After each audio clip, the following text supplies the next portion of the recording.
வேண்டிக் கொள்றது கொஞ்சம் தான் இருக்கும், நீங்க நினைக்கிறது கொஞ்சம் தான் இருக்கும். பல நேரத்துல நான் எல்லாத்தையும் என்னால வேண்டிக் கொள்ள முடியாது, எல்லா காரியத்தையும் சொல்லி என்னால வேண்டிக் கொள்ள முடியாது.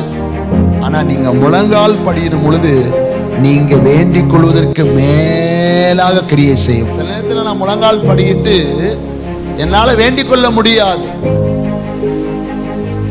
என்னால வேண்டிக் கொள்ள முடியாது. அத்தனை பிரச்சனைகள் இருக்கும், அத்தனை போராட்டங்கள் இருக்கும், அத்தனை நெருக்கங்கள் இருக்கும், அத்தனை சூழ்நிலைகள் இருக்கும்.